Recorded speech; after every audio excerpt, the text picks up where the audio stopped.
안녕하세요, 시익남의 킹입니다. 장례식장에 일회용품을 300인분 무료로 받을 수 있는 방법이 있어서 소개하러 갑니다. 따라오세요. 고고싱.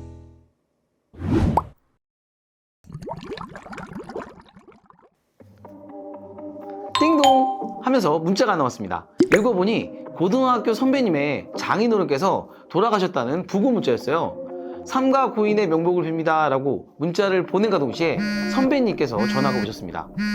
킹이 발이 넓어서 그러는데 내가 통신면허를 가지고 있잖아.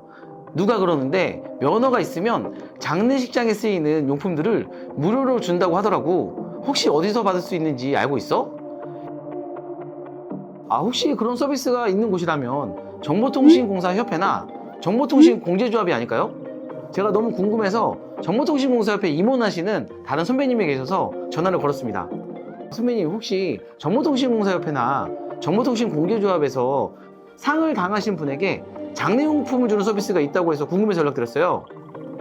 있지. 정보통신공제조합에는 없고 정보통신공사협회에 회원사 대표들에게 제공되는 장례식 일회용품 지원 서비스가 있어. 대표의 가족 중에 돌아가신 분이 계시면 협회 이름으로 제공이 되는데 정확히 어떤 걸 주는지는 잘 모르겠으니 협회 담당자에게 전화해서 좀 확인해봐. 그래서 우선 제가 정보통신공사협회 홈페이지에 접속을 했습니다. 그래서 열심히 찾아봤는데 아무리 찾아봐도 그런 서비스에 대한 문구가 없더라고요. 보통은 이런 좋은 서비스는 홈페이지에 쉽게 검색될 수 있게 되는데 찾을 수가 없어서 그냥 루머일 수도 있겠다 이런 생각이 들었습니다. 그래도 성격상 꼭 확인을 해야 해서 바로 정보통신공사협회에 전화를 걸었습니다. 이제부터 물어본 내용을 정리해서 팩트만 빠르게 설명드리겠습니다. 첫 번째 질문이 정보통신공사협회 회원에 부고가 있으시 지원되는 서비스가 있냐라고 물었는데 정확한 명칭은 없지만 장례식장 일회용품 지원 서비스가 있다고 합니다. 두 번째는 회원의 범위는 어디까지 됩니까? 라고 물었습니다. 회원사 대표, 그리고 배우자, 대표 및 배우자의 부모, 자녀까지 포함돼서 지원이 된다고 들었습니다. 세 번째 질문은 회원사의 임직원은 혹시 해당 사항이 없는지 물어봤더니 아쉽게도 임직원까지는 모든 서비스 하기에 한계가 있어서 대표자분들에게만 지원해주고 있다라고 답변을 받았습니다. 그러면 접수는 어떻게 하냐라고 물었는데 접수 방식은 세 가지가 있다고 합니다. 소속되어 있는 정보통신공사협회 각 시, 도의 사무국으로 전화하거나 SMS, 문자로 보내거나 팩스로 보내는 세 가지 방법 중에 하나로 선택을 하시면 되겠는데 협회에서는 가장 좋아하는 방법이 팩스로 접수하는 것이라고 합니다. 하지만 팩스로 접수했을 경우에 그걸 다시 전화로 확인해야 되는 불편함이 있기 때문에 저는 그냥 전화나 문자로 접수하는 게 좋지 않겠냐라는 생각이 되어집니다. 다음 질문은 어떤 서비스를 무료로 제공해 주냐라고 물었습니다. 그랬더니 장례식장용 일회용품을 한 박스로 300인분에 맞춰서 지원해주고 있다고 합니다. 여기에는 밥공기와 국공기, 종이컵, 소주컵, 숟가락, 나무젓가락, 접시, 수저 케이스, 상종이, 브이록 등이 포함되어 있다고 합니다. 일회용 그릇과 숟가락, 수저 케이스, 브이록 등에는 협회 로고가 인쇄되어 있다고 하는데요. 협회마다도 다르지만 경기도협회에는 조화나 화환까지도 협회 이름으로 보내준다고 합니다.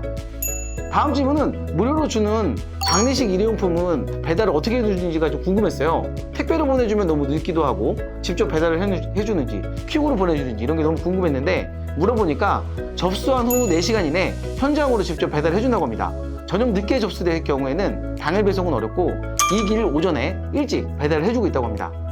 다음 질문은 무상 서비스에 대한 내용이 정리된 공문이나 양식이 있는지 물어봤는데 너무 오래전부터 해오던 서비스라 별도 정리된 양식이 문서는 없으며 위에 설명해준 내용이 다라고 그렇게 전화를 받았습니다. 여덟 번째 질문은 복수의 면허를 가지고 있는 회사는 어떻게 되는지 좀 궁금했어요.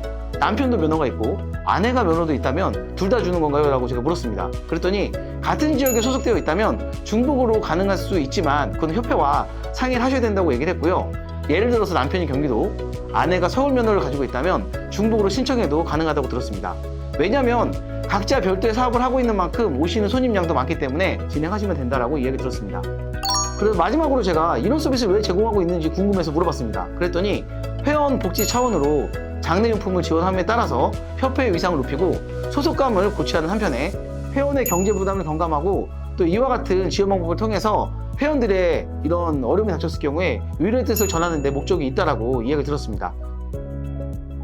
그리고 이렇게 시행한 지가 벌써 10년이 넘었다고 하네요. 이렇게 제가 통화가 끝나고 나서 궁금증이 하나 생겼어요. 전기공사협회와 소방공사협회는 이와 같은 서비스가 있지 않을까? 라는 생각이 들었고 제가 각 협회에 전화해서 물었습니다.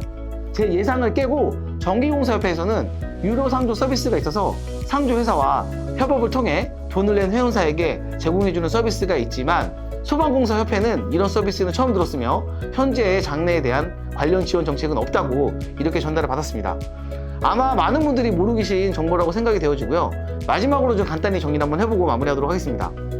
첫 번째, 정보통신공사협회 회원사에게 장례식 일회용품 지원 사업이 있다는 걸 알고 계시면 되겠고요. 두 번째, 전기공사협회, 소방공사협회는 지원되지 않는다라고 알고 계시면 되겠습니다.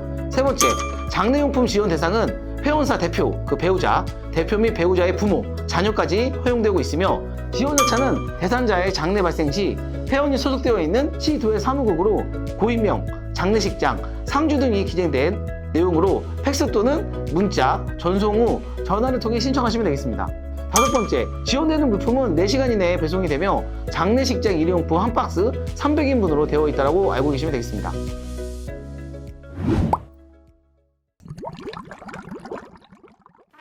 이렇게 꿀 정보들을 제가 여러분들에게 안내를 해드렸고요. 조금이라도 도움이 되셨다면 좋겠다는 마음으로 이 영상을 만들어 보았습니다. 영상이 도움이 되셨다면 구독, 좋아요, 알림 설정 부탁드리도록 하겠고요. 저희는 다음 시간에 더 좋은 정보를 찾아뵙도록 하겠습니다. 감사합니다.